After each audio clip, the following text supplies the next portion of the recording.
चरणों में नाक रगड़ कर साक्षात दंडवत प्रणाम। जय हो। गुरुजी, मेरा नाम अभिषेक तिवारी है। हाँ शारदा नगर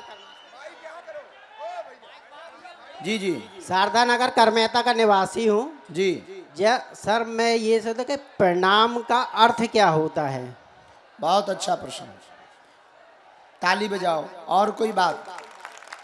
सर, मैं ये सोचता हूँ अगर प्रणाम का अर्थ मतलब चरण छूना है, जो मैं सोचता हूँ, मैंने कई लोगों को देखा है कि जैसे प्रणाम उनको बोलो आप, तो वो प्रणाम का जवाब प्रणाम ही देते हैं।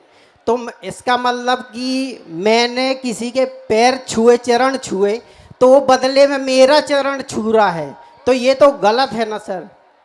वाह, अच्छा तर्क है। सुनिए, जी प्रणाम का मतलब है ईगो रहित हो जाना।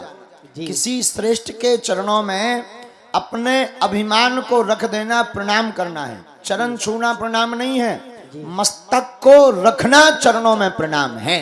जी दूसरा, जी कई लोग बोल चाल में कह देते हैं भैया प्रणाम, तो वो भी कह देते प्रणाम भैया, प्रणाम प्रणाम प्रणाम। जी तो देखो, प्रणाम अगर कोई कह रहा और सामने वाला कह रहा तो सम अवस्था का है, जी तो दोनों एक दूसरे को दंडवत। जैसे साधुओं में देखा, साधु एक दूसरे को प्रणाम करते हैं। जी मैं देखा है सर कि जैसे भक्त लोग भी साधु जी को प्रणाम कहते हैं, तो कई साधु लोग भी भक्त को प्रणाम कहते हैं। जी, ये था। ये कोई दोष नहीं है। जी जब समभाव का कोई होता है जी तो उसको प्रणाम ही किया जाता है। जी गुरु जी। तो बदले में जो है दूसरा भी प्रणाम ही करता है। जी जैसे एक जैसा हो, जी एक अवस्था हो, जी कोई छोटा बड़ा ना हो, जी दोनों समान हो, जी तो फिर दोनों ही प्रणाम करते हैं। जी धन्यवाद जी गुरु समझ जी। गए आप? एक क्वेश्चन और था। हाँ। मैंने देखा है कि सर, आजकल मैं माताओं से क्षमा चाहता हूँ अगर उनको बुरा लगे तो। मैंने देखा कि आजकल हनुमान जी के मंदिर में माताएं भी जाती हैं, हनुमान जी को प्रणाम करती हैं, उनका सिंदूर मस्तक लगाती हैं। हनुमान जी को प्रणाम करना महिलाओं के लिए कोई ऐसा वर्जित नहीं है। मंदिर जाना, चोला चढ़ाना वर्जित है। पिता रूप में, भाई रूप में हनुमान जी की सेवा कर सकती है। जी सर, कर सकते हैं, लेकिन जी। सनातन धर्म में माताएं पुत्र को प्रणाम नहीं करती है, ना पुत्री पिता को प्रणाम नहीं करती है। तो सर गुरुजी, तो ना भाई के रूप में कर सकते हैं ना पिता के रूप में, अगर हो तो गुरु के रूप में कर सकते लेकिन हैं। बालाजी परम पिता है, जी परम पिता को कर सकते हैं। जी धन्यवाद, बैठ जी जाइए। अब पुरुषों में तो भैया जरूरत नहीं है, क्योंकि वो लोग खड़े हैं, उन्हें आवश्यकता नहीं है प्रश्नोत्तरी की। तो प्रश्नों पुरुषों में रहने दो। हाँ, वहीं बगल में बच्ची बहुत देर से ये खड़ी है, इसी तरफ, यहाँ बीच में। और आगे आओ, वो वाली बच्ची, पीछे वाली और पीछे वाली। हाँ हाँ लाली, तुम भी बोलो, जल्दी बोलो बेटा, कम समय में प्रश्न करना है बहन जी। जय श्री राम गुरुजी। जय सिया राम। भाभी आओ।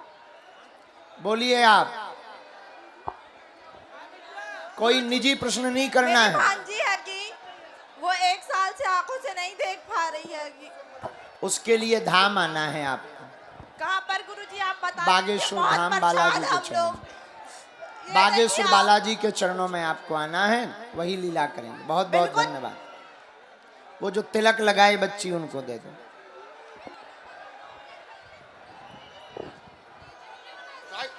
राम कहो। हाँ लाली। राधे राधे गुरुजी, मैं अनुष्का गौतम हूँ, शारदा नगर करमेता से।